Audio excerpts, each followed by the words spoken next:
sobre os ministérios, né? Sim, nossa disciplina irá tratar quase que exclusivamente sobre os ministérios que Cristo deixou para nós. Quais são eles? Apóstolos, os profetas, evangelistas, pastores e os doutores ou mestres, exatamente. E nós sabemos que Jesus deixou esse dom, como diz lá em Efésios capítulo 4, do versículo 11 ao 13, quando ele diz: ele mesmo deu uns para apóstolos, outros para profetas, né? Outros para evangelistas, outros para pastores e doutores, querendo o aperfeiçoamento dos santos, para a obra do ministério, para a edificação do corpo de Cristo, até que todos cheguemos à unidade da fé e ao conhecimento do Filho de Deus, a varão perfeito, à medida e estatura completa de Cristo. Uma pergunta: qual é o ministério que Deus te deu?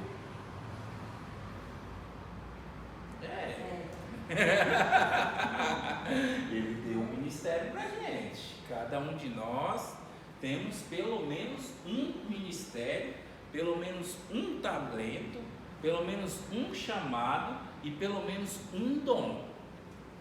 E cabe a nós desenvolver da melhor maneira possível, que eu digo com relação ao chamado e ao ministério, porque o demais é dele, né? Ele é que vai fazer florescer em nós esses atributos que são dele. E o que nós devemos fazer? Continuar crendo que temos esse chamado e que vamos exercê-lo não segundo a nossa vontade, mas segundo a vontade dele. Sabemos que ele opera de várias formas, como nós já vimos anteriormente. Essa daqui, essa figura, ela prefigura uma doutrina que ela é tida como errada com relação a ministério. Um exemplo: pastor é ministério ou é um cargo eclesiástico? Cargo eclesiástico. Cristo não deixou lá, pastor, entendeu? Então o pastorado é um ministério. O evangelista? Ministério. Ok. Presbítero? Não. É um cargo eclesiástico. Ele está associado ao pastor, mas não é um ministério. É um cargo associado. Um exemplo: o diácono. Ele não é um ministério. Meu ministério é ser diácono. Não, isso não é um ministério. Você pode até ter um talento. O que é um talento? Ele não chega a ser um dom, mas você desenvolve aquilo de uma maneira que outras pessoas não conseguem desenvolver. Então se torna, entre aspas, como um talento. Não chega a ser um. Mas no caso, o diácono não é um ministério, é um cargo eclesiástico. Cooperador, cargo eclesiástico. Missionário está associado ao apóstolo, mas entre aspas também é um cargo eclesiástico. Bispo está associado ao pastor, ao presbitério, também como um cargo eclesiástico. O reverendo, aí o que acontece? O reverendo ele é a título de estudo. Como eu posso te dizer, não tem como uma pessoa ser chamada reverenda sem ela ter, no mínimo, nível superior. Concorda? Concordo. Juiz também. Né?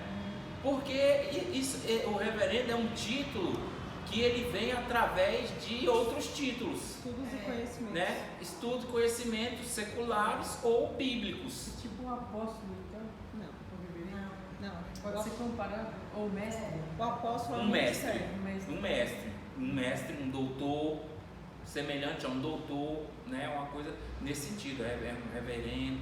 Aí você dá esse título a ele, por quê? Porque ele é uma pessoa que sobressai as demais naquele conhecimento, naquela área de entendimento. Então, um reverendo, você pode dizer, tipo, é porque não sei se vocês já ouviram dizer, mas por aí, e antigamente, ou coisa que eu digo uns 10 anos atrás, as pessoas ungiam muitas pessoas e tinham cursos, né, teológicos, que eles falavam doutor em divindade. Aí você assemelhava essa pessoa como um reverendo, entendeu? Reverendo em quem? Divindade. Mais ou menos assim. Um exemplo, um especialista do Antigo Testamento, ele pode ser considerado um reverendo do Antigo Testamento. Entende demais aquele respeito. Mais ou menos isso aí. É tipo quando tem o médico e as suas funções, cardiologista, pediatria. Sim, você pode associar assim também. Por causa do entendimento. As especialidades, né? No caso da medicina, como exemplo você citou. Os ministérios, né? No caso aqui a gente já sabe, não representam um plano de carreira. Porque aqui está mais ou menos nesse sentido.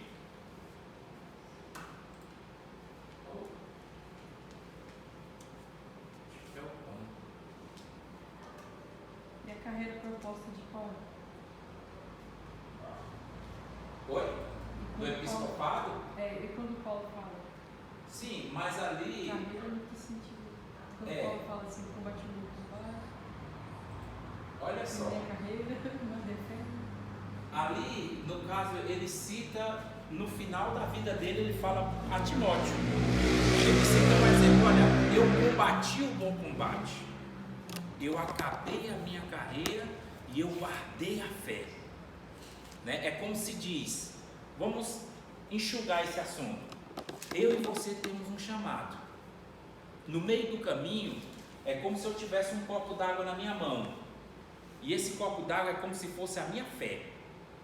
Eu estou caminhando o meu caminho todo, que é o meu chamado, que Deus me deu, que Deus me propôs, é como um exemplo. Irmão, qual é o chamado? Um exemplo, muito comum que os irmãos vão entender, eu não vou precisar falar muito. Jeremias, desde antes de você ser concebido, já te separei para ser profeta entre as nações. Ele vinha de uma linhagem sacerdotal, ele não ia ser profeta, ele ia ser sacerdote, por causa do seu pai. Mas Deus falou e disse que ele não seria sacerdote, disse que ele seria profeta. Ele poderia ter os dois cargos? Poderia, mas ele atribuiu ao cargo de profeta. Então o profeta era o chamado dele. Paulo mesmo ele fala, Paulo, na epístola de Romanos, né, ele já inicia dizendo, eu, Paulo, servo de Jesus Cristo, quer dizer, eu sou um escravo de Jesus. Então esse era o chamado dele, de ser um servo, e de certa vez ele fala, ai de mim se eu não pregar o evangelho. Mas é como eu falei a respeito do copo d'água, eu combati o bom combate, eu acabei a minha carreira e eu guardei a minha fé. Eu não a perdi no meio do caminho. Hoje muitos têm perdido no meio do caminho.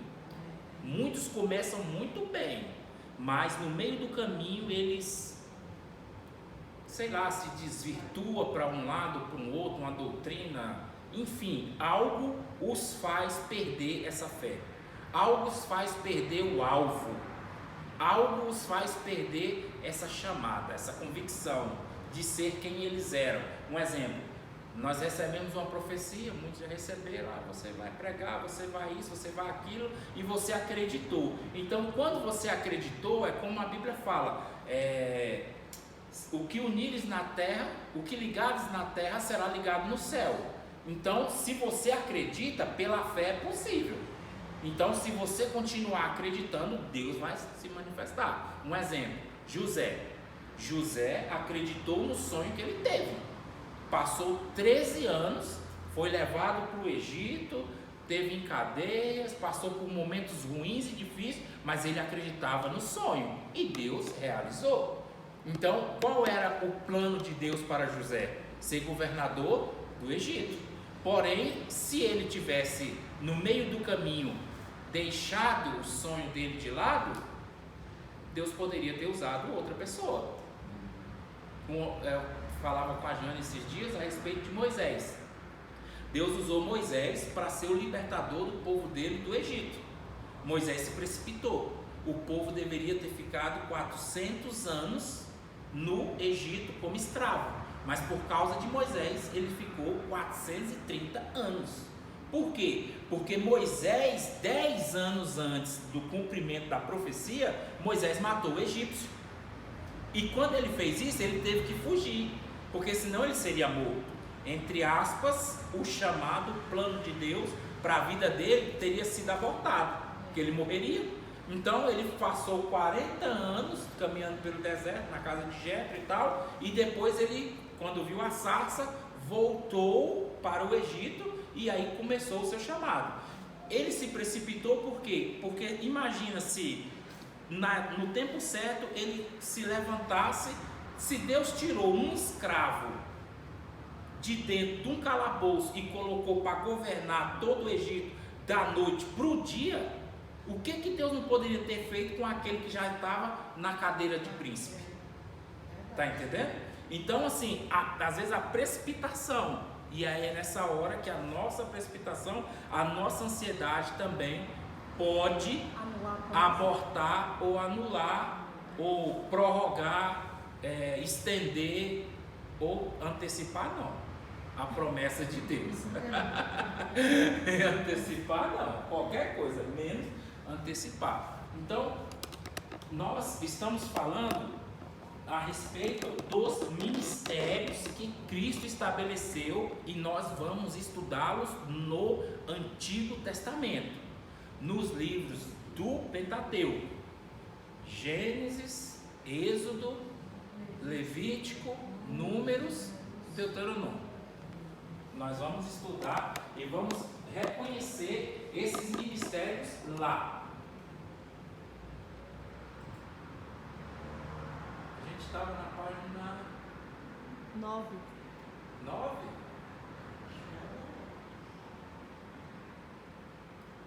Ou 10? Aqui que a gente começou, né? Pois é. Mas então vamos lá. É o que eu falei. Essa apostila vocês vão ler. Essa vocês não vão correr não. Aquele que desceu mesmo, a gente já viu, essa decisão é uma escolha dos 5 ministérios, ela não depende do ministro, nem de nenhuma denominação como um plano de carreira. Ele espera que cada um desenvolva seu dom ministerial e o desenvolva para Deus. Pelo que diz, subindo ao alto, levou cativo o cativeiro e deu dons aos homens. O Senhor Jesus Cristo, antes de subir aos céus, deu aos homens dons ministeriais e foram extremamente importantes no início da igreja e que continua sendo nos dias de hoje. O que o nosso Senhor nos concedeu não foi revogado e irá permanecer enquanto a igreja for igreja e estiver aqui na terra. Eu tenho para mim que a gente já leu isso aqui. Eu também. A gente já leu isso na aula passada. Aqui, ó, muitas vezes nos envolvemos tanto com a obra do Senhor que nos esquecemos do Senhor da obra e, consequentemente, não manifestamos seu amor através do serviço e Deus está interessado no nosso relacionamento estabelecido pelo seu amor. Nós já lemos isso aqui. Então, Deus, quando você fala que Deus está interessado mais no relacionamento do que com a obra dele, como assim? Porque eu acredito muito que a obra tem envolvido primeiro a gente, né? também, Primeiro a gente. um exemplo clássico. Assim, com vocês eu não vou ter tipo máscaras, entendeu? Eu vou falando logo na lata. Um exemplo, Maria e Marta. Maria tinha um relacionamento com o Senhor. Marta não. Marta servia ao Senhor. Qual era a posição de Marta? Marta estava preocupada com os afazeres da casa para servir ao Senhor Jesus. É como um exemplo, os obreiros hoje dentro da casa de Deus. Qual era o relacionamento de Maria com Jesus? Ela estava sentada aos pés do Senhor, ouvindo o que Jesus tinha para dizer para eles. Isso resultou em um relacionamento. É tanto que quando Lázaro morreu, a Bíblia diz que ela se aproximou de Jesus, Marta, né? E falou: Senhor, se tu estivesses aqui, meu irmão não teria morrido. E o que ele disse para ela? Ele falou: se tu credes, né, verás a glória de Deus. Seu irmão não morreu, ele ressuscitará. Aí ela veio: sim, eu sei que ele ressuscitará no último dia. Aí foi a hora que Jesus disse para ela: se tu credes, verás a glória de Deus. Por quê? Porque ela veio como uma religiosa, uma pessoa que estava envolvida na obra dele, mas não tinha relacionamento com ele. Ela fazia de tudo na casa dela para servir o Senhor, mas não tinha um relacionamento com o Senhor. Quando Maria se aproximou, a história foi diferente. E a Bíblia diz que, aproximando-se dela, ela disse: Senhor, né? Vamos ler esse texto?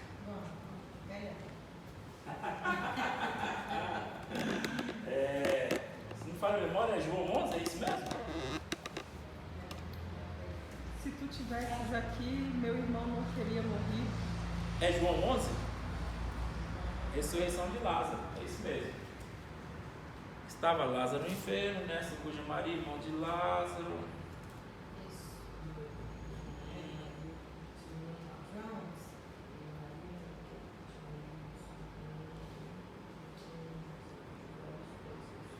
Versículo 20. João 11, 20.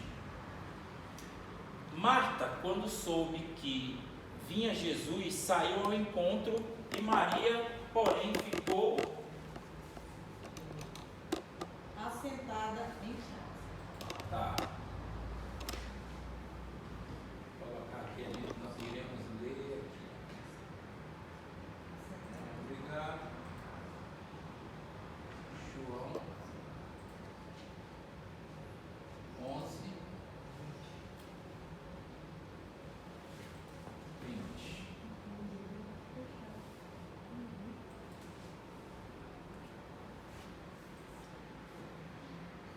Deixa assim. Tá lá.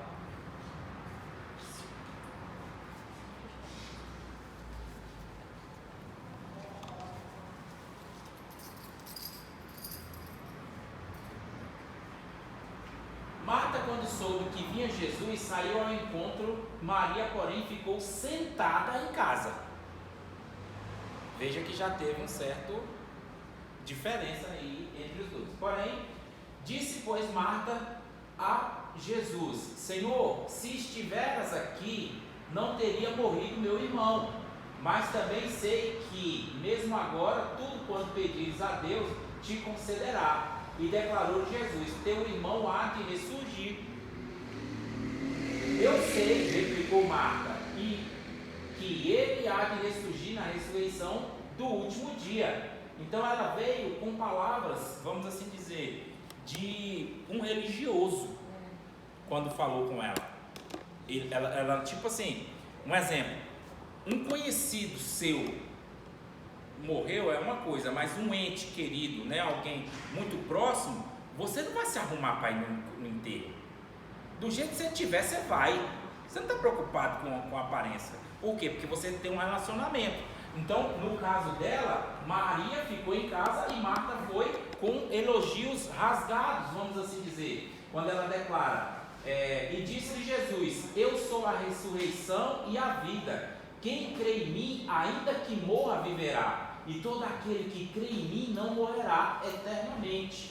Crês isto? Querendo dizer, ela não veio como uma religiosa, então Jesus foi como um religioso para ela. Falou: olha, você crê que ele vai ressuscitar então no último dia? Pois eu te digo que eu sou a ressurreição e a vida.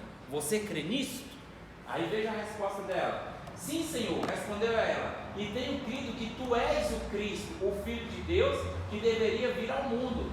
Tendo dito isto, retirou-se e chamou Maria, sua irmã, e lhe disse em particular: o mestre chegou e te chama. Por que o mestre não continuou a conversa com ela?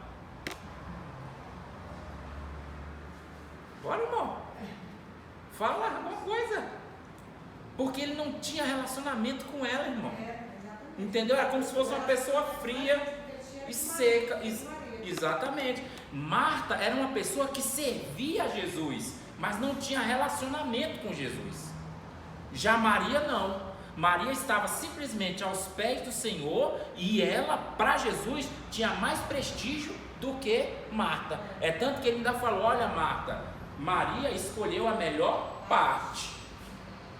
E aí, continuando o texto aqui: e ela, ouvindo isto, levantou-se depressa e foi ter com ele Jesus. Aqui está falando já de Maria.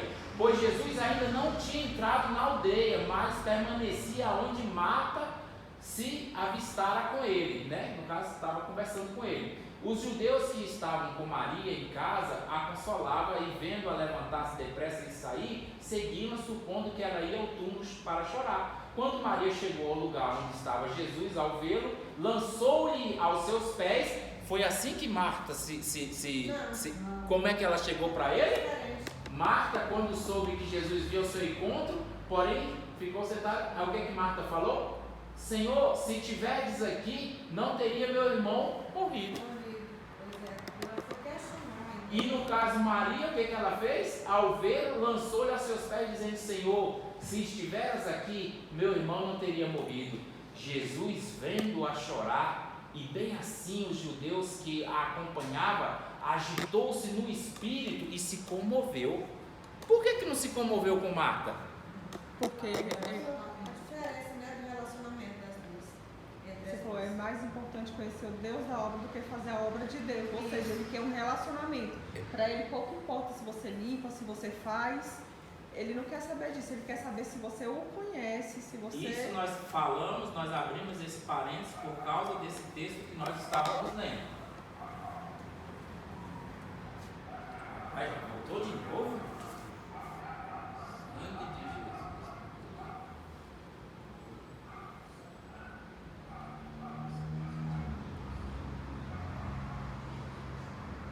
Aqui. Muitas vezes nos envolvemos tanto com a obra do Senhor que nos esquecemos do Senhor da obra. Marta estava envolvida com a obra do Senhor e não com o Senhor da obra.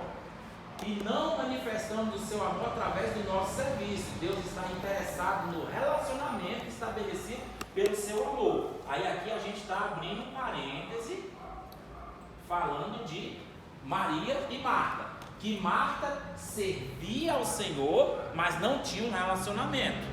Não diferente hoje de muitas pessoas na igreja. Aí, o que ele diz? Jesus, vendo-a chorar, bem assim como os judeus que a acompanhavam, agitou-se e comoveu-se o seu coração. Ele não teve esse sentimento para com Marta. Sendo que Marta servia. E ele chorou, né? Jesus chorou ainda. Calma. Vamos acompanhar o texto. Aí, se fosse assim, eu não lia, eu só falava. Aí, o que ele fala? E perguntou: onde o sepultastes? E eles lhe responderam: Senhor, vem e vê. Jesus chorou. E aí ele falou depois para elas que isso ia ser contado, aí ela escolheu a melhor parte, a boa parte. Isso aí foi lá no começo ainda, né? Isso aí, aqui nós já estamos no final da história. Mas alguns objetaram: não podia ele, então disseram os judeus: vede o quanto o amava. Mas alguns objetaram: não podia ele, que abriu os olhos do cego, fazer com que este não morresse? Jesus, agitando-se novamente em si mesmo, encaminhou-se para o túmulo, que era este uma gruta cuja entrada tinha posto uma pedra. E Jesus ordenou tirar a pedra e disse-lhe Marta, ó a religiosa aí de novo, a irmã do morto: Senhor, já cheira mal, porque já é de 4 dias. E respondeu-lhe Jesus: não te disse eu que se creres veria a glória de Deus? Você não é religioso? Não disse que crê? Aí, irmão, da maneira que você trata Deus, Deus vai te tratar. Então, seja simples com Ele e sincero. Seja sincero: Senhor, eu não consigo fazer isso. Senhor, eu não dou conta. Senhor, seja sincero. A Bíblia diz que um coração contrito e quebrantado o Senhor não despreza. Salmo 15 fala: quem habitará no tabernáculo, no monte santo do Senhor? Aquele que tem um coração sincero. Se não for, irmão, diante de Deus, a gente não adianta querer esconder, porque a gente não vai conseguir ir longe, não. Então, só para continuar o texto e terminar aqui, tiraram então a pedra e Jesus, levantando os olhos ao céu, disse: Pai, graças te dou porque me ouviste. Aliás, sabia que sempre me ouves, mas assim falei por causa da multidão presente, para que creiam que tu me enviaste. Por que eu estou falando isso daqui e citei aqui? E muito dentre os judeus que tinham vindo visitar Maria, vendo o que fizera Jesus, creram nele. Outros, porém, foram ter com os fariseus e lhe contaram os feitos que Jesus realizaria. Aí deixa eu te fazer uma pergunta. Nessa hora, você queria ser Marta ou Maria? Maria. Por quê? Porque você ter um relacionamento com Deus já abrange tudo, né? Não, é tudo. Você além de você adquirir o conhecimento, você tem o conhecimento do próprio Deus. E você tem ele ao seu lado. É. Aí veja no exemplo do texto que nós lemos. Marta se aproximou do Senhor e falou: se tu tivesse aqui, meu irmão não tinha morrido. Olha, mas eu sei que ele vai ressuscitar no último dia. Beleza, se tu credes, né? E Jesus falou que ele ressuscitaria, não apenas no último dia, porque ele era a ressurreição e a vida. Quando Jesus se aproximou, Marta ainda falou: Senhor, já fede, vai tirar a pedra? Aí ele falou: ué, mas você não crê em mim? Se ela cresce, ela teria feito esses questionamentos. Simplesmente feito o que ele falou. Você veja que Maria não falou nada. O que ela falou para o Senhor?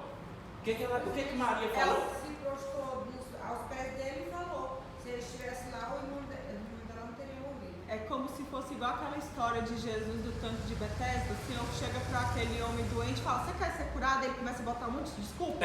Não tem quem me leva lá. Lá não tem quem me leva. Toda vez quando o anjo vem, tem alguém lá e tal. Olha só, quando Maria chegou ao lugar onde Jesus estava, ao ver, lançou-lhe aos seus pés, dizendo: Senhor, se estiveras aqui, meu irmão não teria morrido. Não diferente do que Marta falou. Só que para Marta, o que Jesus fez para Marta? Seco, isso aqui. Nada. Ele ficou no mesmo lugar. Aí Marta correu e foi lá avisar Maria: Maria, Jesus está lá na esquina. Aí Maria correu, chegou lá e se prostrou: Senhor, se tu tivesses aqui, meu irmão não tinha morrido. A atitude dela foi que demonstrou. E o que Jesus fez para Maria que não fez para Marta? Ela se prostrou em atitude de adoração e reverência ao Senhor. Certo, vamos continuar. O que Jesus fez para Maria e não fez para Marta? Não indagou. Não. Jesus ressuscitou o irmão dela. Para Maria. Olha o texto. Quando Maria chegou ao lugar onde Jesus estava, ele lançou-se aos seus pés, dizendo: se tivesse aqui, meu irmão teria morrido. Não diferente de Marta.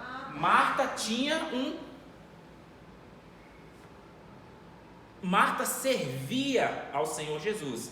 Maria tinha um relacionamento. Na hora que Maria se prostrou e falou para Jesus, o que Jesus fez? Jesus, vendo-a chorar, bem assim como os judeus, agitou-se no seu espírito e se comoveu.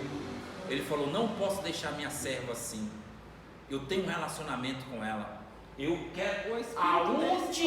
Exatamente, ele perguntou: aonde a sepultaste? Por quê? Porque eu vou lá, vou resolver seu problema, Maria. Ele não falou isso para Marta. Porque Marta fazia tudo. Fez lanche, limpou a casa, fez tudo para Jesus. E Maria estava onde? Sentada, ouvindo a palavra de Deus. E aí Deus se atentou mais para Maria do que para Marta. Então, entenda isso. Deus não está muito preocupado com o seu serviço. Deus está preocupado com o seu relacionamento. Coloque isso no seu coração. E saiba, esse daí é só um de muitos outros exemplos que um dia nós vamos decorrer no meio dessa nossa caminhada aí. Então, não se envolva tanto com a obra do Senhor, porque alguns se esquecem do Senhor da obra, consequentemente, não manifestam o seu amor para com os outros. Tá? Dos sinais da segunda vinda do Messias, a restauração, tudo que existia desde o início, e hoje, com seu poder, eu vou ler só os que está grifado, tá, irmãos?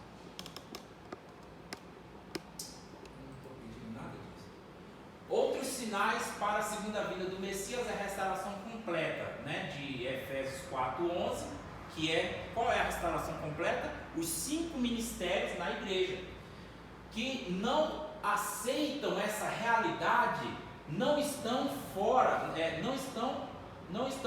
arrebatamento, mas fora do alcance da maturidade de Deus. Quer dizer, você pode não ter os 5 ministérios na igreja, não quer dizer que você não vai ser arrebatado, mas você está longe da maturidade desse reino que Deus tem para a igreja. Em que sentido que eu estou querendo dizer? Um exemplo: uma igreja que só tem pastor, falta nela apóstolo, evangelista e um mestre. Ela vai capengar, ela vai chegar no final, mas ela vai ter muita dificuldade, muito peso, talvez, né? Pode ser pesado essa obra. E Jesus, o que ele queria? Que ela tivesse apóstolo, que ela tivesse profeta, que ela tivesse evangelista, que ela tivesse pastores e que ela tivesse mestres. Para quê? Para o aperfeiçoamento dos santos. Isso tornaria o que? A igreja leve. Tem pessoas que têm todos esses, né? Sim.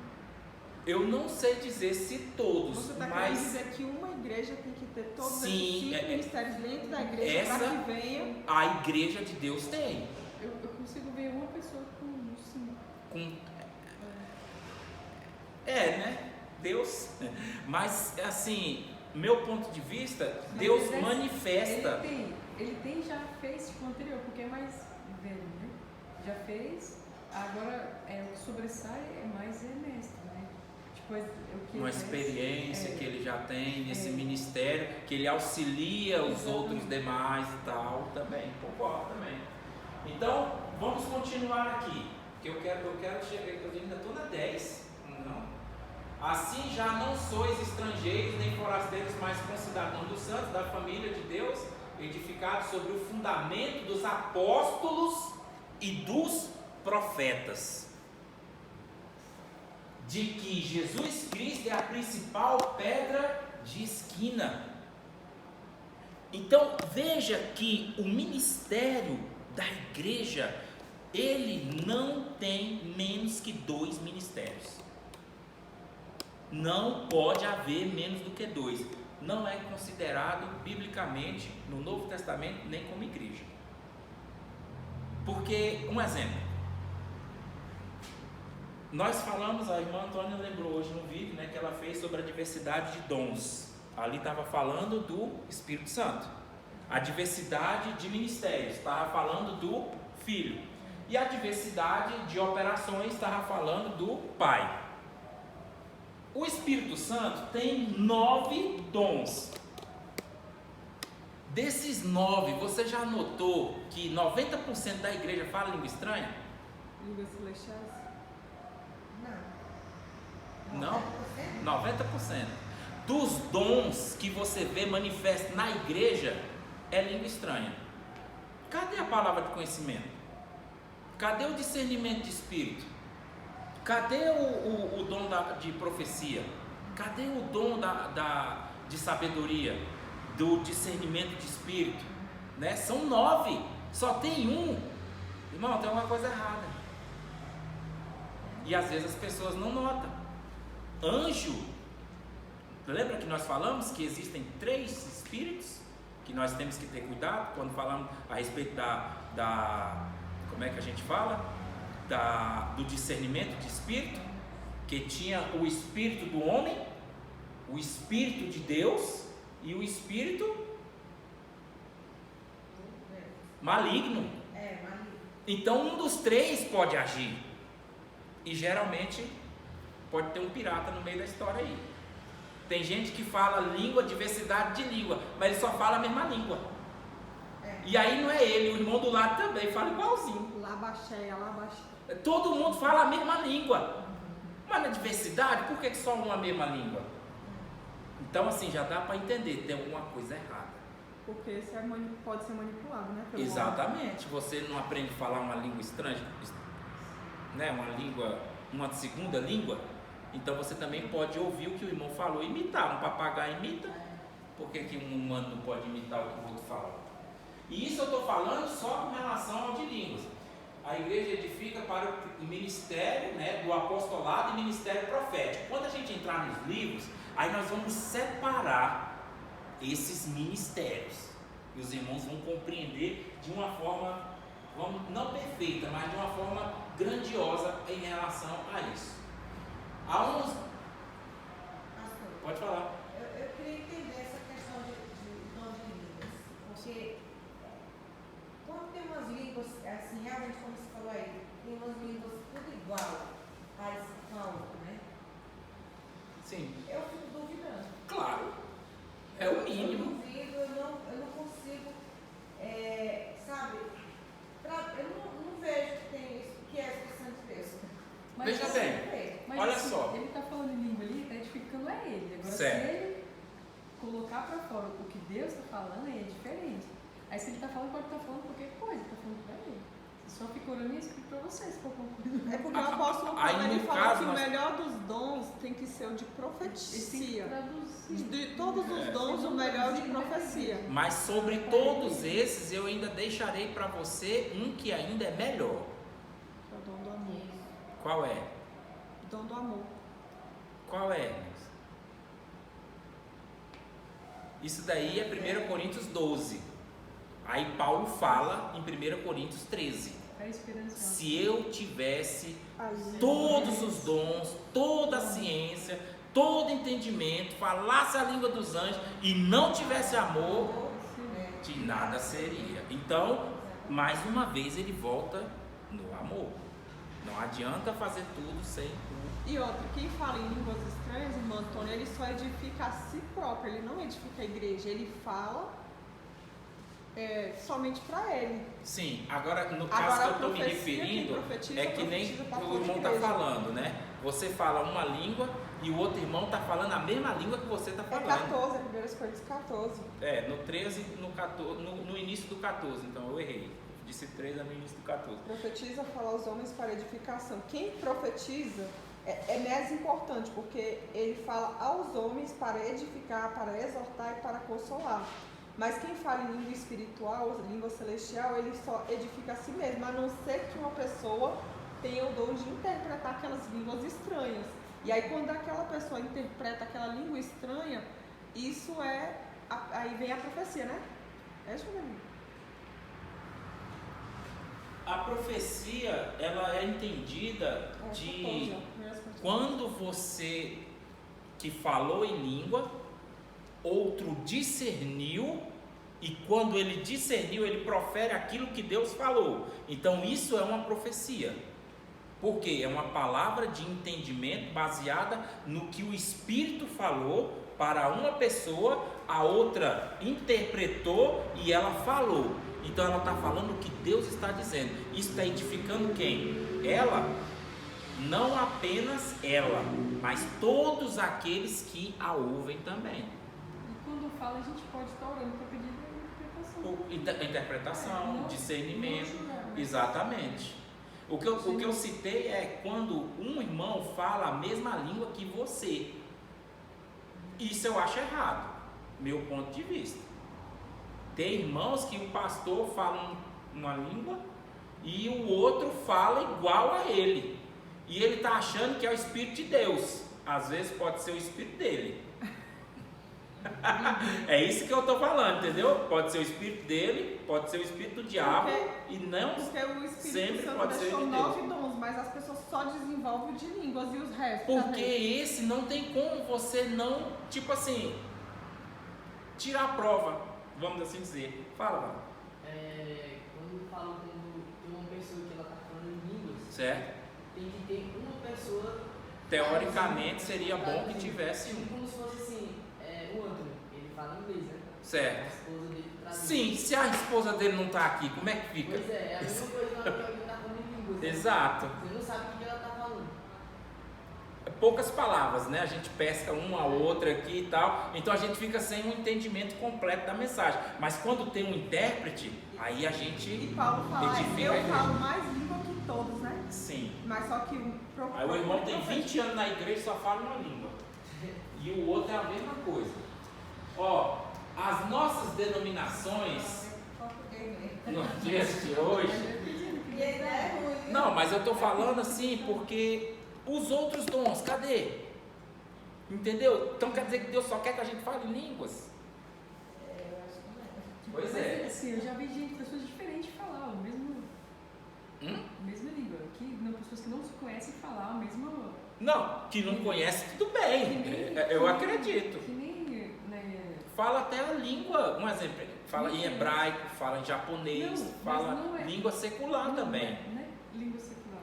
É língua. Não, eu entendo, mas eles geralmente, que o meu ponto de vista, que não se conhecem. É que nem Mateus, Marcos, estão lá falando a mesma. Eles Porque- estavam, lembra no Pentecostes? A Bíblia diz que eles estavam juntos e eles falavam em línguas, e ali existiam muitas pessoas que passavam por aquela cidade, e eles estavam vendo aqueles indoutos, pessoas que não tinham conhecimento, falando na própria língua deles. É tipo um exemplo: a Jane fala algo e você fala algo. Quem é que não disse que a Jane falou para você? Se você canta um cântico, aí a Jane vai e canta o mesmo cântico, mais ou menos nesse sentido. Agora, se você canta um cântico e uma pessoa que chegou hoje na primeira vez aqui na igreja e canta o mesmo cântico, aí eu acredito que é uma coincidência, entre aspas, um mover, um agir de Deus, nesse ponto de vista. Já vocês duas, pode ser uma coincidência, pode ser Deus. Porque aquele povo Não me cabe julgar isso. Zomba, né? Aqueles caras Não, que ficam zombar zombando. não. Isso aí Aquele- isso aí não cabe a nós. Você já viu? Ó, no início, no arranque da igreja, os apóstolos e profetas estavam em evidência. Por quê? Porque eles estabeleciam as bases e os alicerces. A igreja de Antioquia era administrada de maneira equilibrada, um modelo para os nossos dias de hoje. Por que para os nossos dias de hoje? Porque a igreja primitiva, ela tinha todas as características que Cristo queria que a igreja tivesse hoje, né? O ministério profético, né, o profeta, dentre os outros atributos, era conhecido pela manifestação sobrenatural.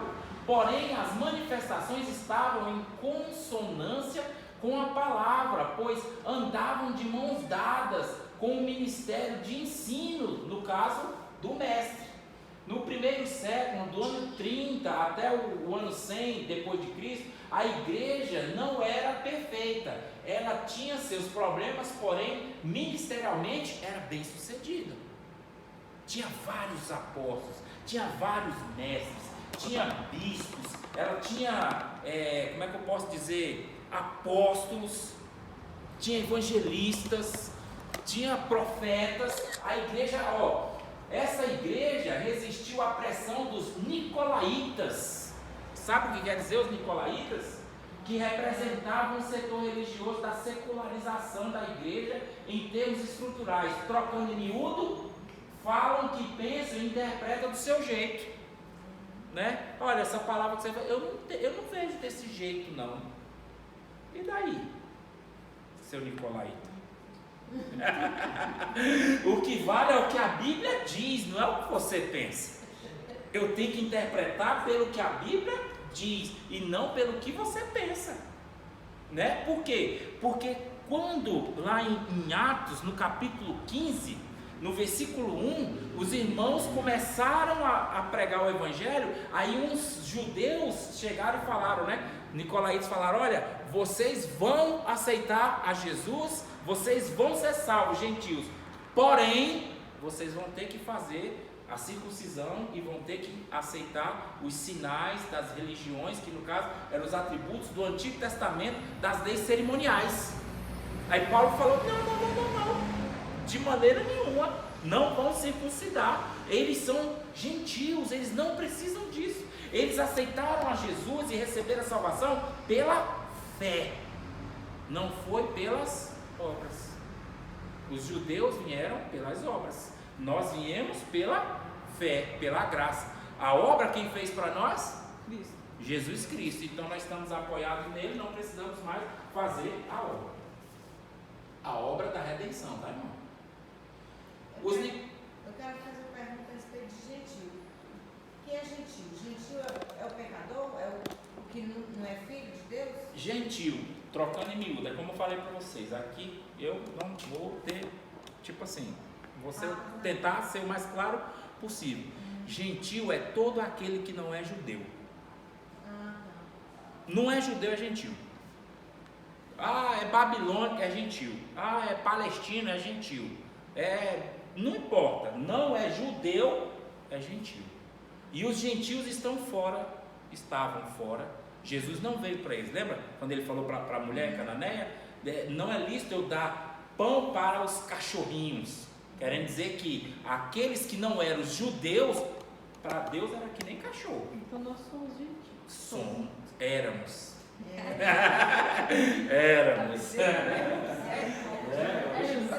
Como é que vai ser? O Espírito Santo trata com a igreja, Jesus trata com a igreja, o Pai trata com Israel e o Espírito Santo trata com as nações. Isso dá?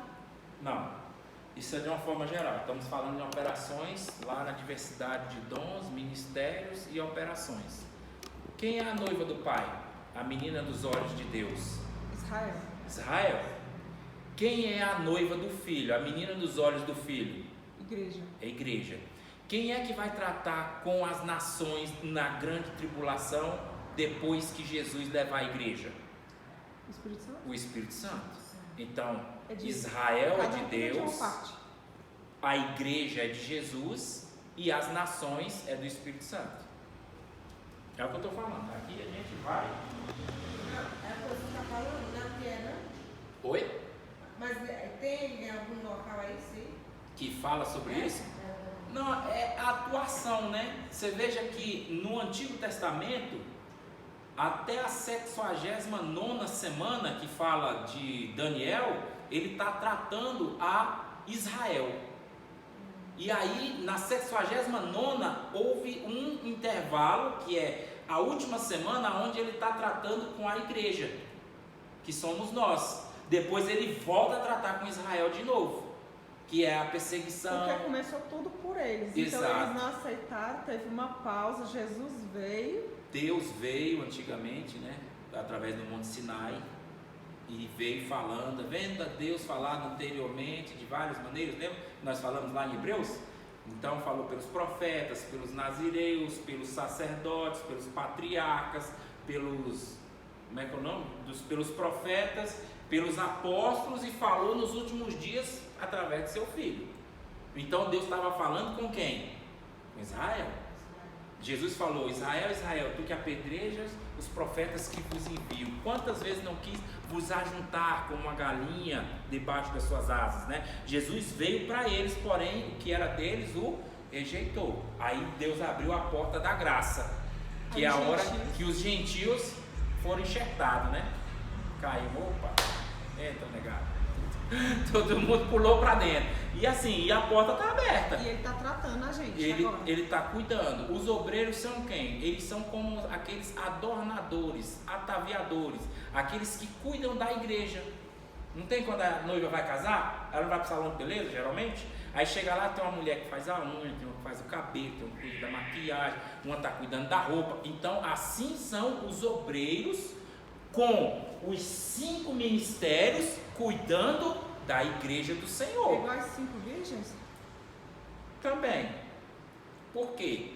Porque quando nós nos preparamos, nós obreiros. A parábola fala de 10 virgens, né? Certo, mas quando nós estamos trabalhando para a igreja, nós estamos adornando a igreja. É como Jesus falou, ele deixou os ministérios para quê? Para o aperfeiçoamento dos santos. E quando nós que temos, entre aspas, um desses ministérios, e nós fazemos um pequenino desse, menor que seja, que esteja na casa do Senhor, tropeçar, Jesus falou que melhor seria que nós amarrássemos uma pedra e nos lançássemos no mar, do que fazer um desses pequeninos tropeçar. Então a nossa ideia é o quê? Trazê-los para mais próximo de Deus e não afastá-los. Certa vez Jesus falou, escribas e fariseus, vocês nem entram e nem deixam os pequeninos entrarem. Então tem gente na porta da igreja que nem entra. Tampando a brecha. Só que o que vai acontecer quando Deus quer? Lembra no tempo de abundância de viveres do profeta Eliseu?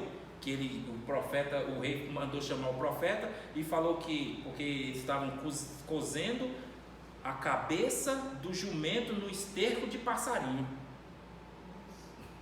Será que era fome? Aonde a mulher comia o filho da outra. E aí o rei pegou, nessa hora o profeta paga, né? Chamou o profeta e falou, o que você vai fazer? Aí ele falou, pois amanhã haverá abundância de viveres. Aí o general olhou na porta e falou, nem se Deus abrir janela no céu isso vai acontecer. Ele falou, tu verás com os teus olhos, mas não participarás. No outro dia, o que aconteceu? Os leprosos saíram, e aí eles tinham um sino. Os egípcios, quando ouviram, né, um arraial, ouviram pensando que era um alarido de grande exército, fugiram.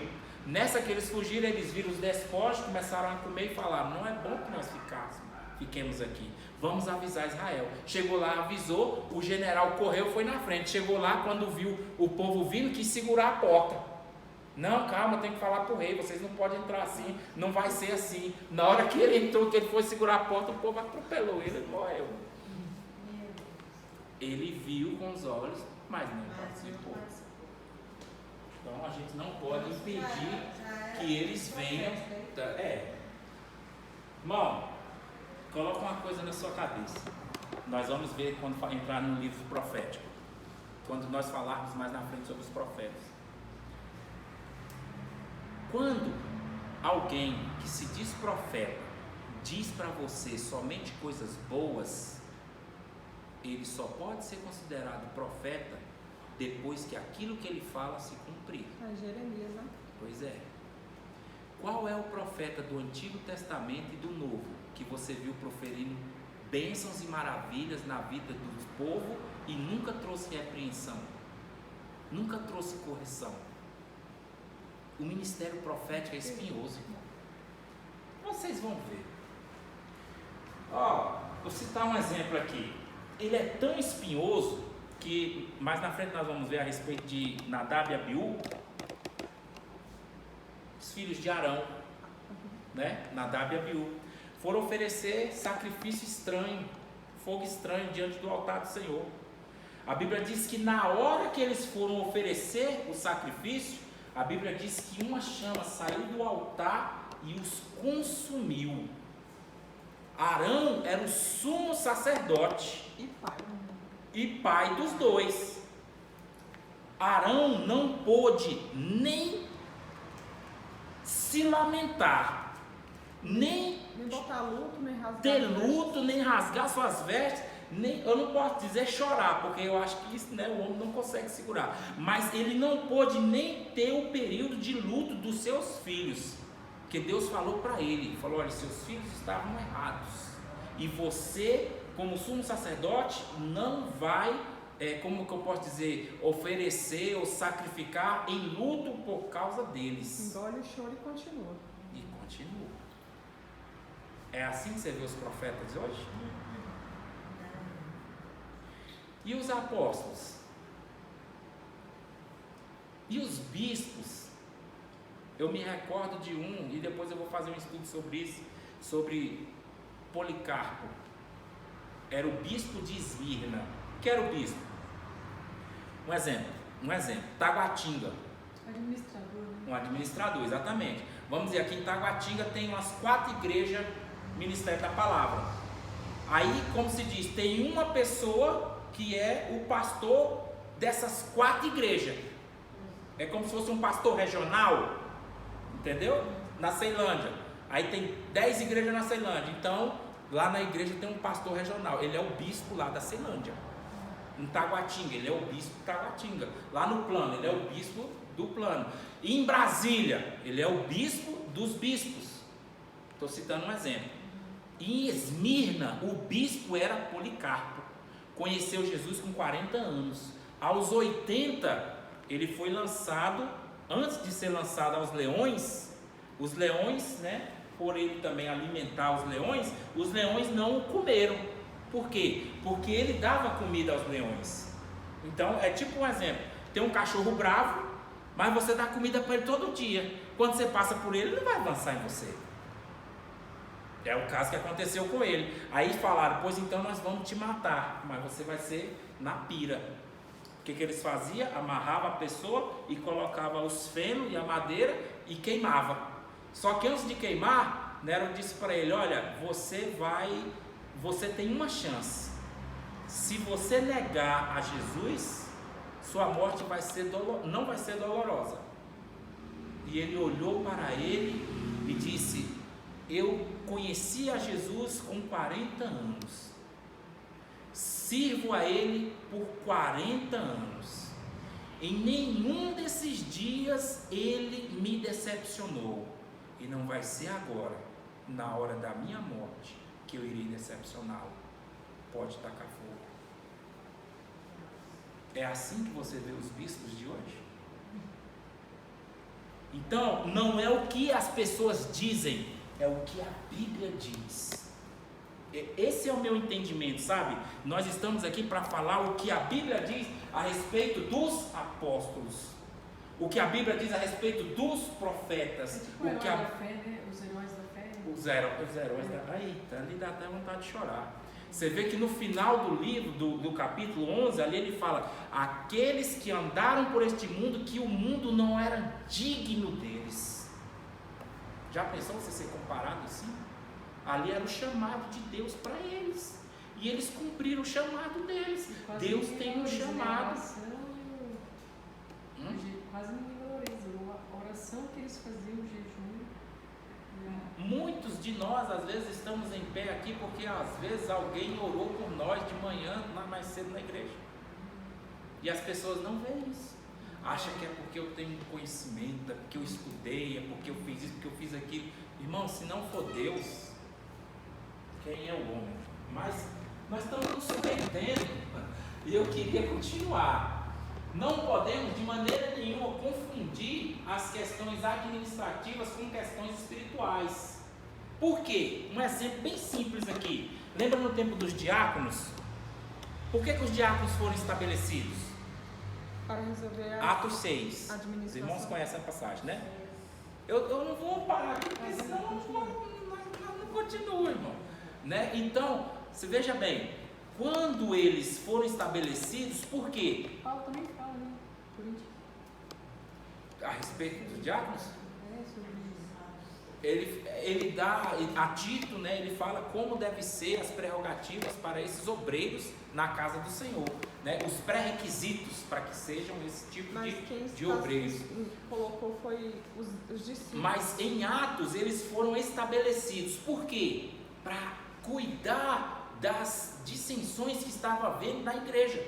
As irmãs judias estavam tendo preferência nos alimentos, nas coisas que eram dadas, ofertadas na igreja, e as gentílicas não tinham esse privilégio.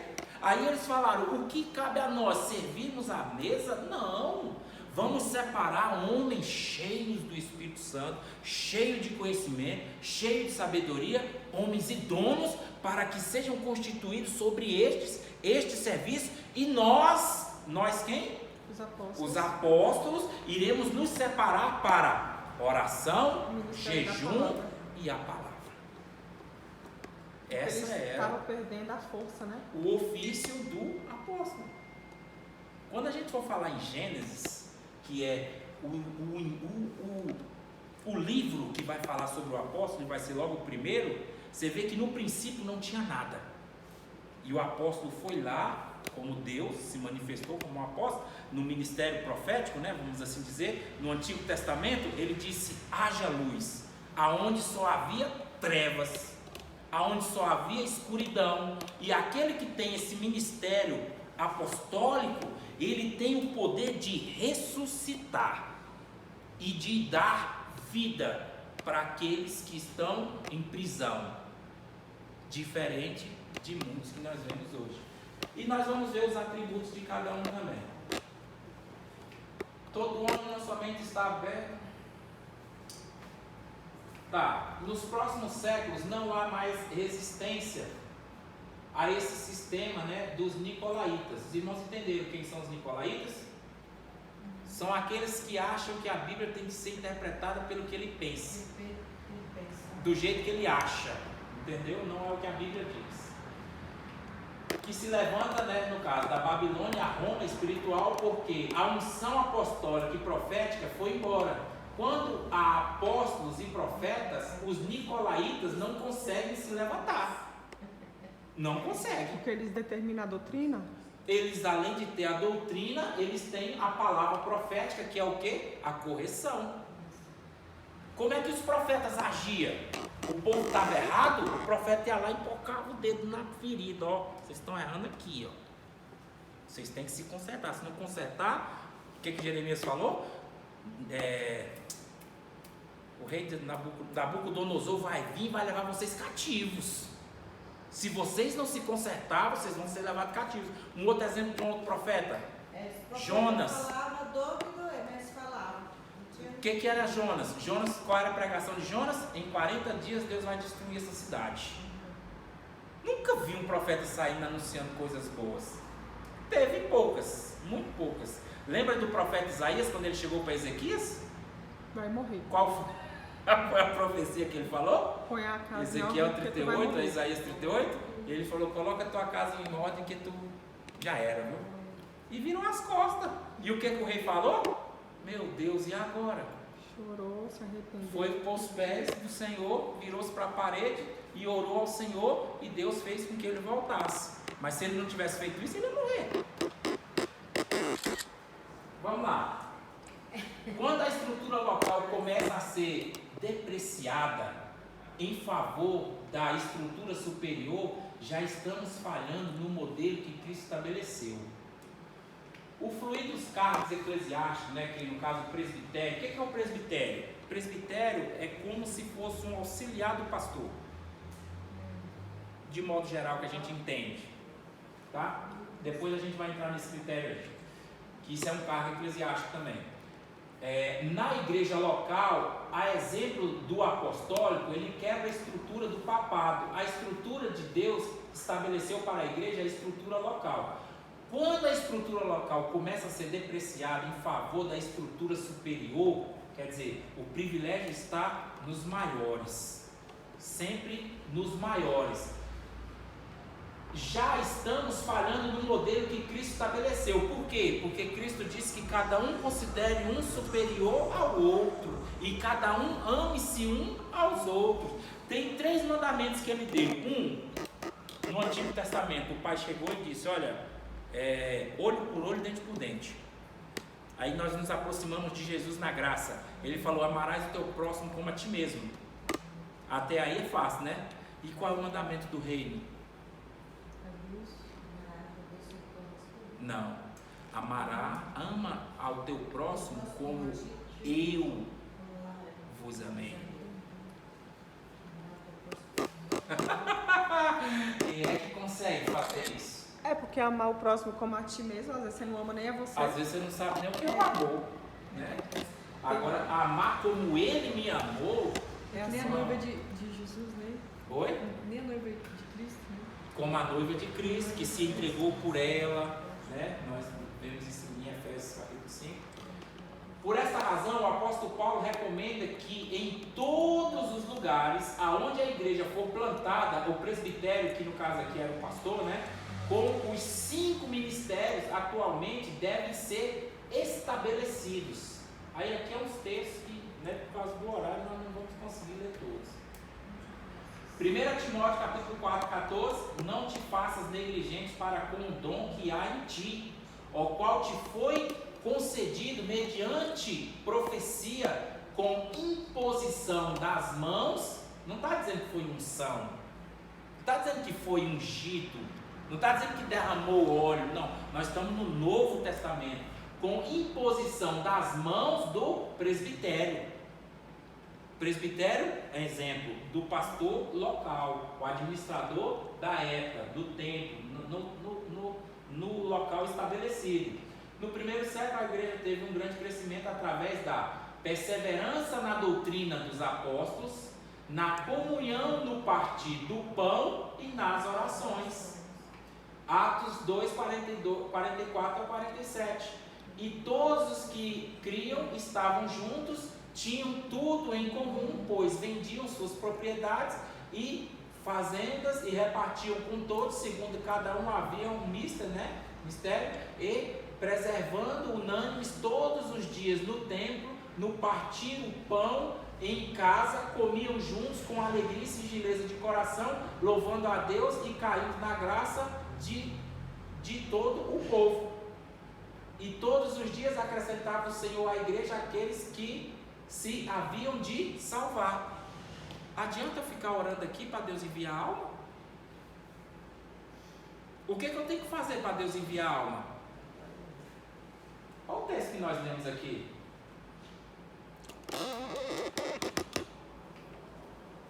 No primeiro século, a igreja teve um grande crescimento através de quê? Perseverança da doutrina dos apóstolos, na comunhão e no partir do pão e nas orações. O texto é esse aqui, Atos 2, 42 a 47.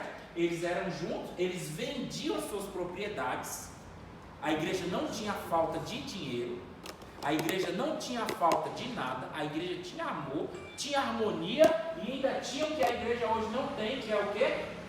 Todos os dias acrescentava o Senhor à igreja aqueles que haviam de se salvar. Era o povo que ia atrás deles? Eles vinham para a igreja. Porque via, né? Via o testemunho, Via comunhão. né? Da comunhão, né? Dos milagres, das coisas que Deus fazia. Como é que Deus fazia com João Batista, irmão? Ele botou João Batista lá em cima no cenáculo, no pináculo, lá no cume do monte. Não. Onde é que João Batista estava? Preparando o caminho. No deserto. E o povo saía da cidade e ia lá para ouvir João Batista.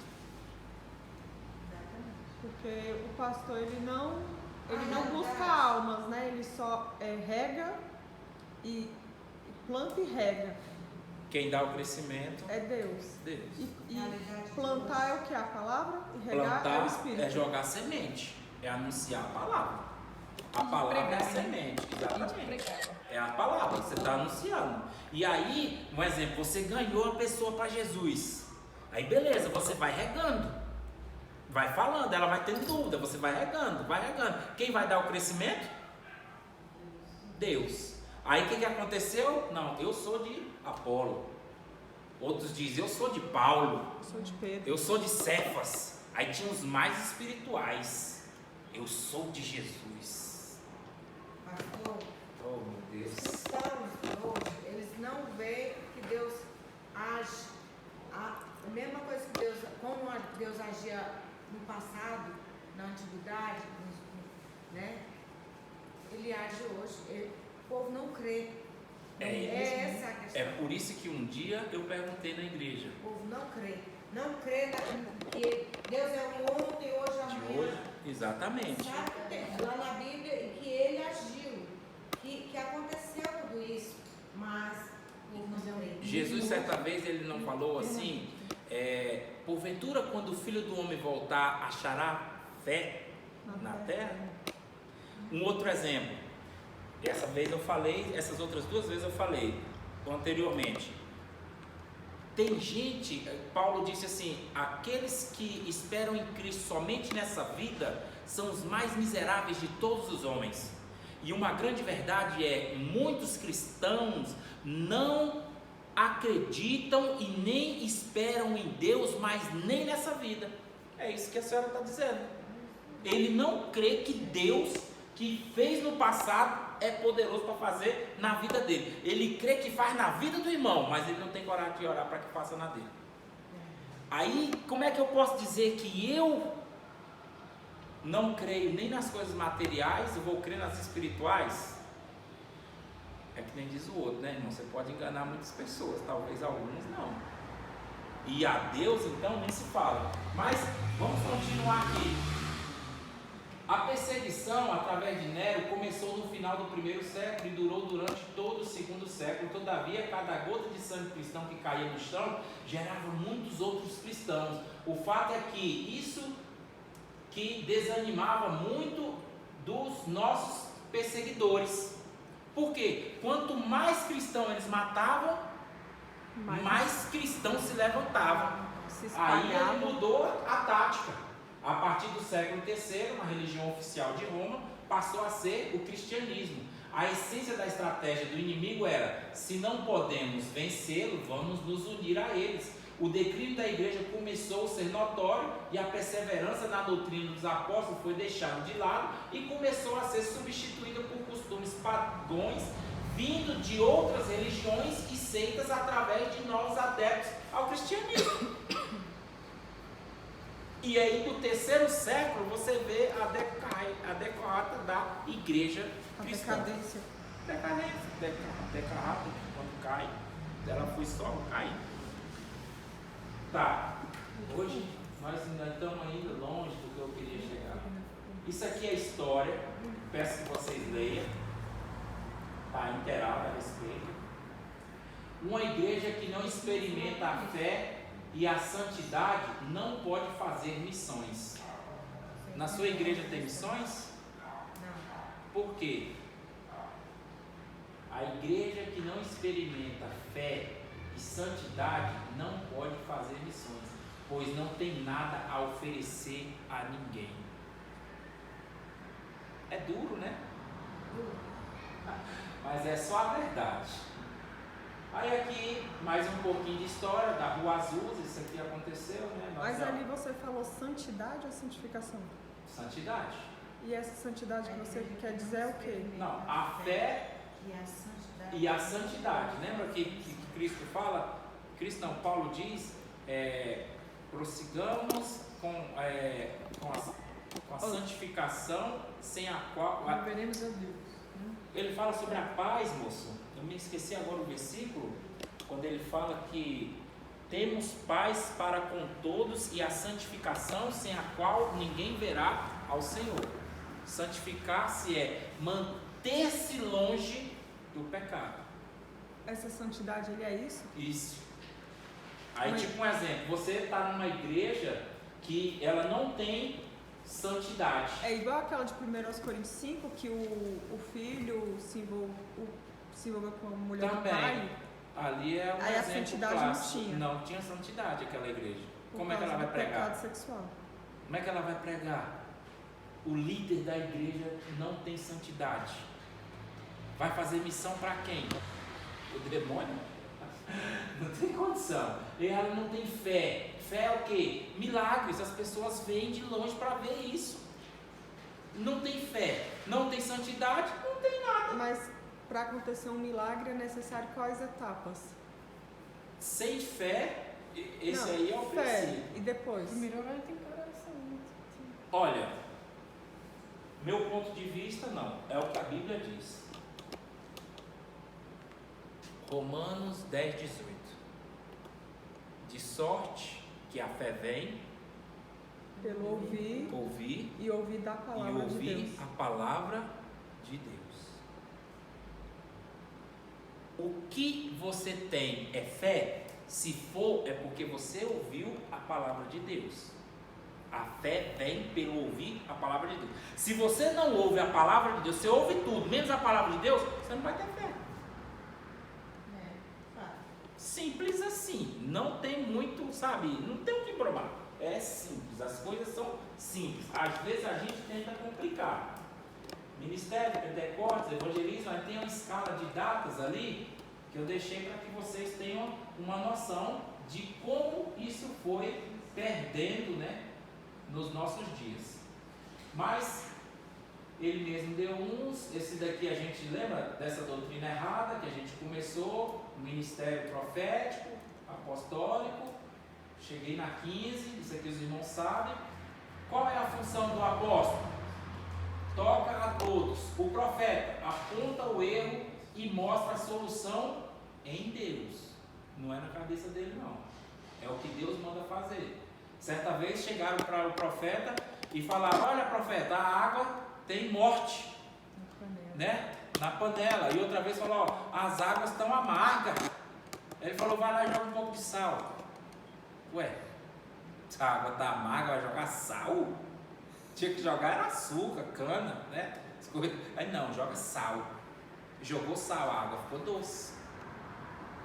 Fazer o que o profeta falou, por quê? Porque o profeta fala o que Deus mandou. Então, a visão deturpada do profeta, a visão deturpada do apóstolo, visão deturpada do evangelista. Por quê? O evangelista é o maior do que todos. Por quê que ele é maior do que todos?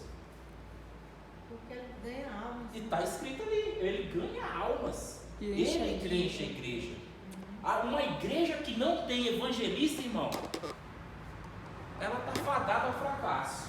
Verdade. Pastor, ele tem uma aliança, quer dizer, ele leva o povo a ter um compromisso com Deus. Mas nós todos somos chamados. Sim, mas aqui eu estou falando de ministérios. O ID é para qualquer um. O ID é para todos, amém? O ID é Como para é? todos. A gente não pode Até falar. mesmo, O ID é para todos. veja bem um exemplo, o profeta Eliseu, ele não profetizou, ele não evangelizou aquela viúva, ele simplesmente passava todo dia Elias. pelaquela Eliseu. cidade. Elias, né? E aí um dia o que ela falou? Vou fazer uma casa para ele aqui, ó, quando ele vier aqui. Por quê? Eliseu. Por quê? A mulher de a Sunamita. Mas por que ela falou que ia fazer a casa? Porque ela Porque via que ele era um de ele Deus. era um homem de Deus.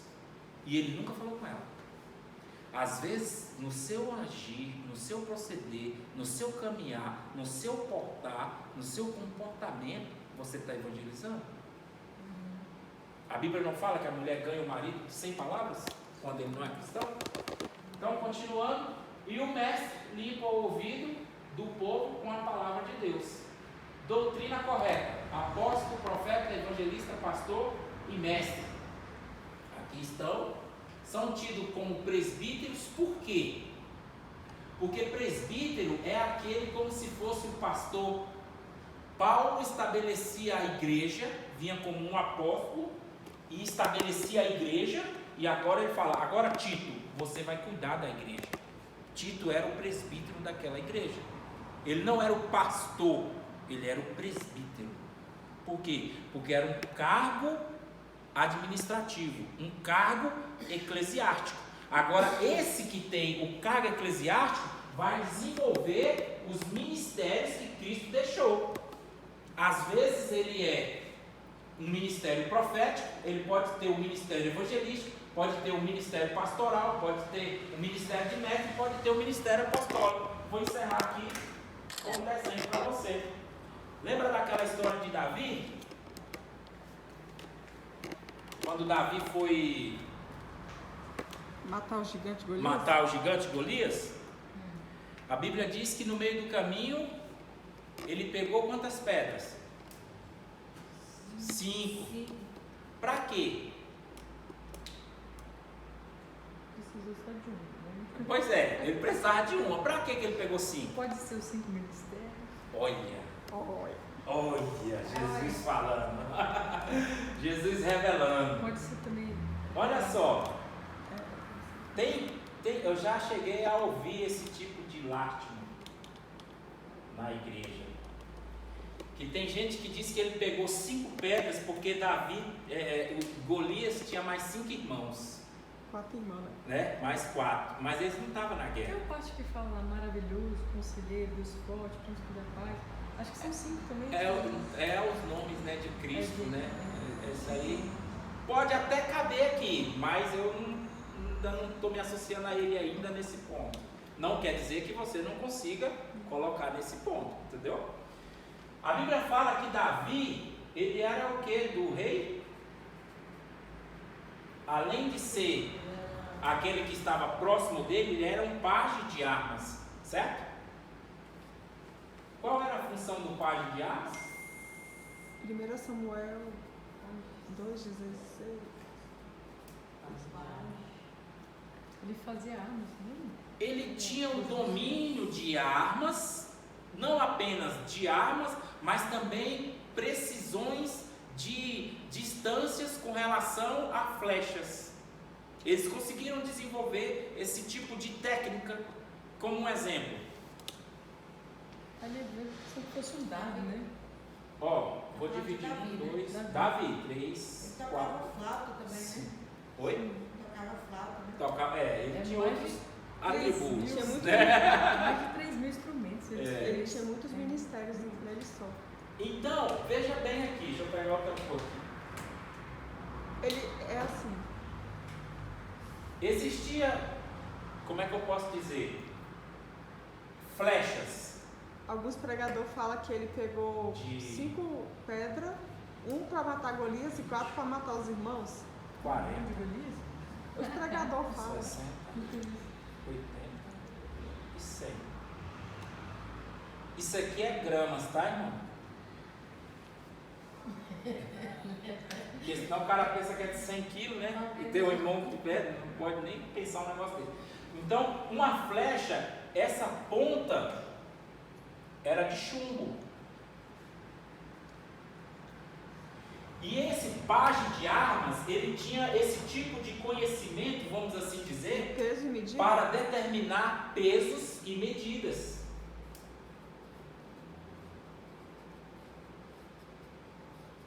Porque aí não precisava mais mexer no tamanho da arca. Da flecha. flecha. A flecha já tinha o tamanho ideal. O que precisava era a ponta. Alcance Porque conforme ela era tecida, pela quantidade de chumbo que tinha na ponta, ela poderia alcançar. Vocês já viram filmes de guerra? Que eles, em determinadas jardas, aí eles lançam uma quantidade de flecheiros. Então, ali há determinados tamanhos de flechas, com tamanho de pontas determinados, para determinadas jardas, distância, vamos assim dizer. Então, Davi pegou 5 pedras. Cada pedra dessa simbolizava um tipo de peso. Por quê? O gigante era grande. O gigante era grande, Exato. mas dependendo da distância, ele usaria a pedra correta. Mas não era com estilingue, era estilingue, né? Exatamente. Não, ele, Afunda. ele começou a dizer que as pessoas dizem que Davi pegou 5 pedras, né? Foi pra isso?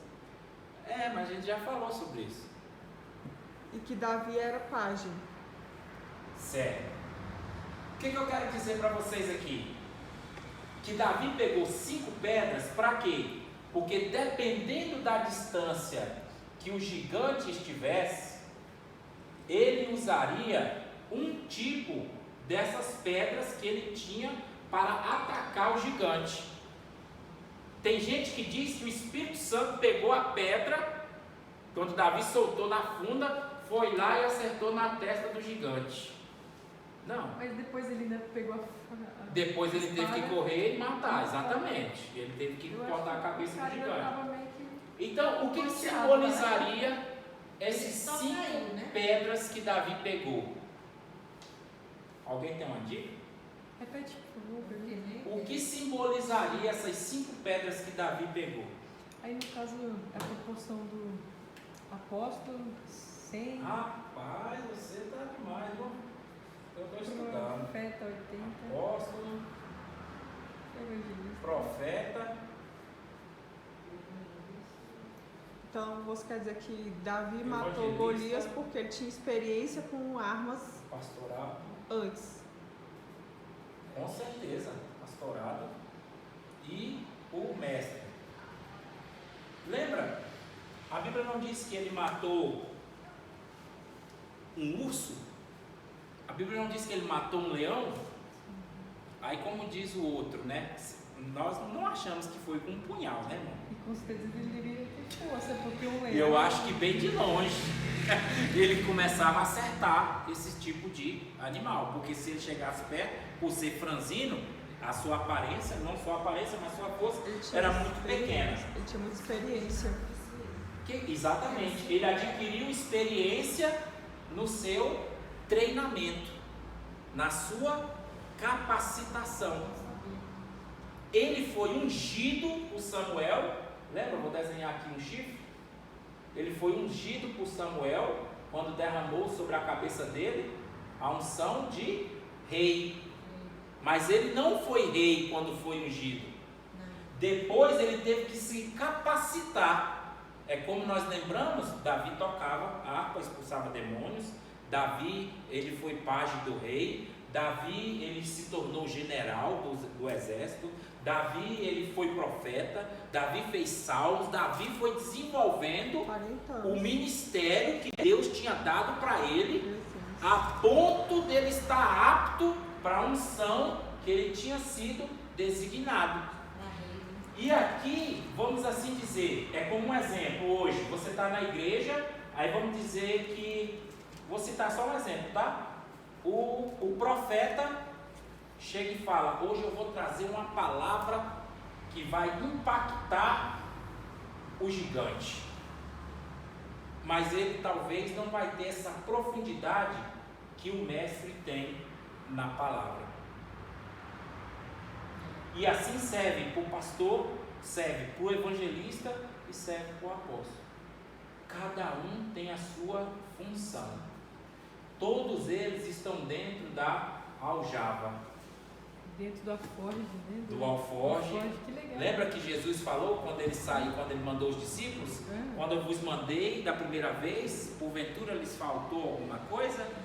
Aí eles disseram não. Quer ver? Eu vou Os ler. demônios. Pode ler. Leia.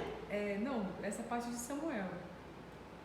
Que o Davi pegou as 5 pedras. Tá, leia então.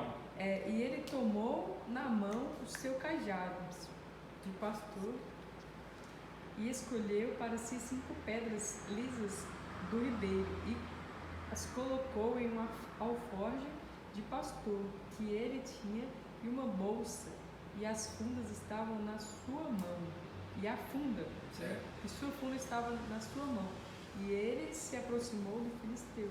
Qual o texto? 1 Samuel 40, 17 e 40. Agora eu leio o 16, onde ele foi pajem, porque antes dele matar o gigante, ele foi preparado, ele foi pajem de 16 alguma coisa. Mas 16, 4, quando 5, nós foi sabemos pajem. que ele era pajem de armas. Ele foi pajem de armas antes de matar, ele teve experiência antes, não é isso? Explica de novo, por favor. Pajem de armas. Pajem. O que é pajem? O pajem, no tempo, era como se fosse um, entre aspas, um especialista, um soldado que sabia manusear bem aquele tipo de arma, entendeu? No caso aqui nós estamos falando da flecha e das pontas, que tinha a quantidade de gramas necessárias para o alcance de uma melhor forma possível. Então aqui, como eu estava citando um exemplo, o mestre, ele tem uma capacidade, vamos dizer um exemplo, que nem nós vimos ali, de aprofundamento da palavra, certo?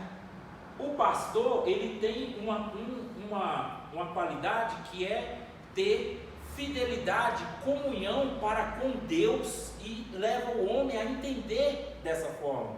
O evangelista, ele tem uma finalidade, qual é? É de trazer as almas para a igreja.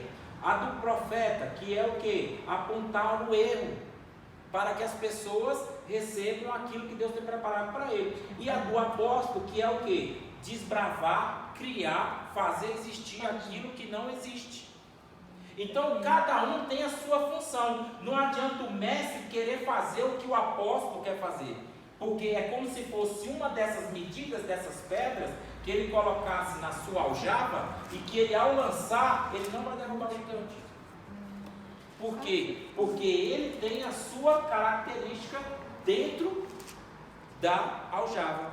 E o que quer dizer essa aljava? A igreja. E o que quer dizer esses ministérios? São os obreiros brigando dentro da aljava. A seta. Eles deveriam estar preocupados em derrubar o gigante, mas estão preocupados em ver quem é o maior que está dentro da aljava. Sendo que cada um tem uma missão e é enviado para lugares diferentes. Não quer dizer que um vai com o mesmo, e não quer dizer que cada um vai fazer a mesma coisa que o outro. Os apóstolos tiveram que ser dispersos. Eles tiveram que sair de Jerusalém. Um foi para Antioquia, outro foi para Fígia, um foi para outros lugares, para Esmirna, Tiatira e tantos outros lugares. E nós, aqui, no nosso entendimento, o que vale isso para nós aqui hoje? É que quando Davi lançou essa pedra, ele sabia qual era a medida certa para derrubar o gigante. Por quê? Porque Davi era ungido de Deus? Não somente porque ele era capacitado. Como Davi foi capacitado? No campo, cuidando das ovelhas. Ele afastava os animais das ovelhas. Ele atirava, ele via aquele leão, aquele urso, aquele lobo, aquele ladrão, aqueles que se aproximavam da ovelha, e aí ele pegava uma pedra daquele tamanho, de uma certa medida, e jogava, e afastava. Tem outra versão, mudando um pouquinho, pastor. Alforje e bolsa. É a mesma coisa. Não, mas ele fala de duas coisas que ele carregava, além da funda. São 3 coisas, e o cajado, 4. Pois é, hoje nós vamos nos prender apenas na aljava. Tá bom? Só na aljava. Por quê? Porque aqui, irmãos, o que eu quero dizer para vocês? Vocês foram ungidos na igreja como pastor, evangelista, presbítero, bispo, apóstolo, não importa o que seja. Se você não cumprir o seu chamado ministerial, que cabe agora a você se capacitar. Por quê? Porque se você não se capacitar, a unção que Deus te deu não vai te fazer romper. Aí é o que os outros pregam ao contrário. Não, se você tiver a unção de Deus, tudo vai se romper. Não foi bem assim que aconteceu com Saul, foi? Ele tinha unção e as coisas se romperam? Não, ele começou a fazer as coisas erradas. E aí nós sabemos qual foi o fim dele. Exatamente. Davi já começou a fazer conforme a vontade de Deus. E fazendo conforme a vontade de Deus, o que aconteceu? Ele chegou aonde Deus queria que ele quisesse. Ele ainda quis ir além. Deus o proibiu. Quando ele falou, vou construir um templo para o Senhor, Deus falou, não, eu te tirei de trás da lã das ovelhas malhadas para tu ser rei de Israel, não construtor de templo. Sua mão está muito suja de sangue, Davi, teu filho construirá. Você vê que ele ainda quis ir além do que Deus tinha para ele. Mas por quê? Porque ele se capacitou. E nós, muitas das vezes, nas igrejas atuais, as pessoas não têm mais coragem de capacitar os obreiros. Ela simplesmente separa. Agora você é isso, você é aquilo, você vai cuidar disso e você vai cuidar daquilo, mas não tem preparação. Aí a pessoa vai e faz do jeito que quer, na maioria das vezes como Saul, e aí depois colocar a armadura dele. E depois o que acontece? Se arrepende, se frustra com quem? Com a igreja. Sendo que ele é que tinha que se capacitar. Você foi capacitado, você foi ungido, você foi separado, você almeja o episcopado, você sabe que você tem um chamado, então busque se capacitar, busque se atualizar, busque aquilo que Deus tem para você, porque a primeira coisa que Deus fala para mim a respeito de Paulo, procura ser um homem idôneo que maneja bem a palavra da verdade. Começa por aí, que através da palavra Deus irá te instruir. Nunca diga, Davi pegou 5 pedras porque Davi, como é que é o nome? Golias tinha 5 irmãos. Não foi por causa disso. Ele pegou 5 porque à medida da distância ele poderia acertar o gigante. Ele acreditava que ele conseguiria derrubar o gigante com uma só. Talvez ele usaria as 5, mas ele pegou baseado na sua escolha nesse ponto de vista, entendeu? Não, o Espírito Santo pegou a pedra e jogou na cabeça do gigante. Nós muitas das vezes, aqui eu encerro, já é 10 horas. Irmãos, Deus te capacita, Deus te ungiu. Aí tem gente que espera o milagre no lugar onde tem que haver capacitação. Deus te ungiu, legal. Agora se faça digno da unção que Ele te deu. Deus te santificou, te salvou, te limpou, te purificou lá na cruz do Calvário, e agora você é rei, rainha, sacerdote, sacerdotisa de Deus. Então ande como tal, porte-se como tal.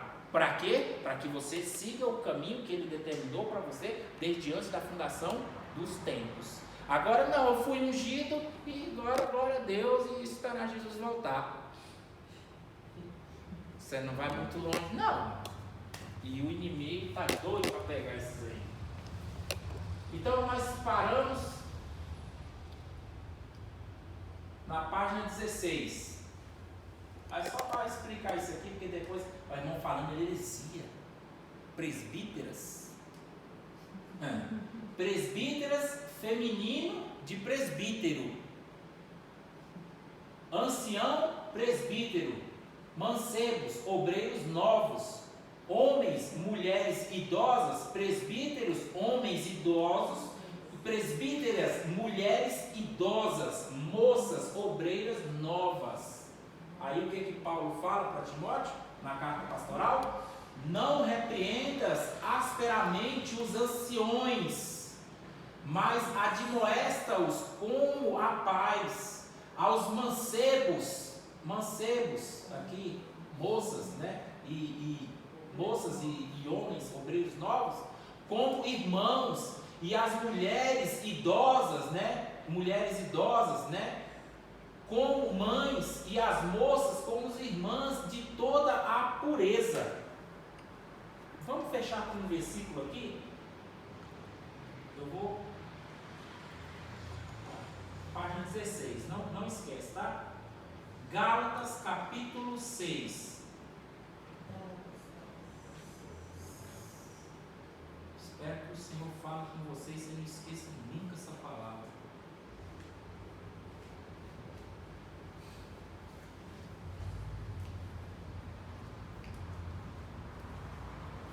Irmãos, se alguém for surpreendido em alguma falta, essa falta aqui que ele está dizendo é pecado. Se alguém caiu, um exemplo, em pecado, é porque a gente já leva logo ao extremo, né? Prostituição, adultério, mas mentira também é pecado. Fofoca também é pecado, tá? A gente só quer saber do extremo, né? Exatamente, é pecado. Então, se alguém for pego em algum pecado, em alguma falta, vós que sois espirituais, corrige-o com espírito de brandura e guarda-te para que não sejas também tentado. Alguém tem alguma outra tradução? Vê como está escrito na sua Bíblia aí.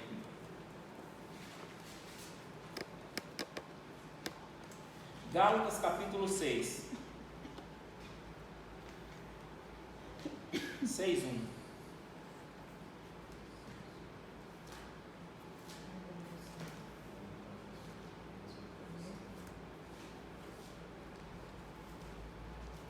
Olha o que diz na versão NVI, nova versão internacional. Irmãos, se alguém for surpreendido em algum pecado, vocês que são espirituais deverão restaurá-los com mansidão.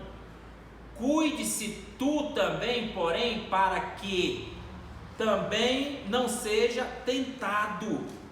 Por quê? Porque às vezes você vai ser tentado pelo mesmo pecado que aquele irmão cometeu, e aqui você meteu a língua nele, e aí lá na frente você cai.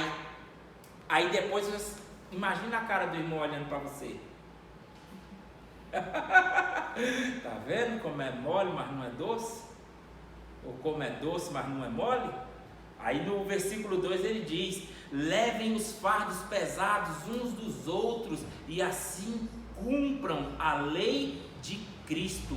Se alguém se considera alguma coisa, não sendo nada, engana-se a si mesmo. Cada um examine seus próprios atos e então poderá orgulhar-se de si mesmo, sem se comparar a ninguém, pois cada um deverá levar sua própria carne. Está sendo restaurado pela palavra? Compartilhe todas as suas boas coisas com quem o instrui. Então por hoje está bom, né? Eu queria já ter entrado no livro de Gênesis, mas não deu. O livro de Gênesis nós vamos falar sobre o ministério apostólico. É dos primeiros capítulos que a gente vai ler? Nós paramos na página 16. Então os irmãos leiam a 17. E aqui nós vamos ter que voltar aqui, vai ter que voltar. Ele só vai começar na página 21. Deixa que a gente continua da 16, que aqui são exemplos, mas que vocês leiam em casa. E aqui ele vai dizer: tocar buzina, diversidade de operações. Tocar harpa, diversidade de operações. Isso aqui tudo de Deus no Antigo Testamento. Tocar com a capa na água do Jordão, diversidade de operação. Diversidade de operação, cortar um pedaço de madeira para lançar na água. Aqui tudo era Deus no Antigo Testamento.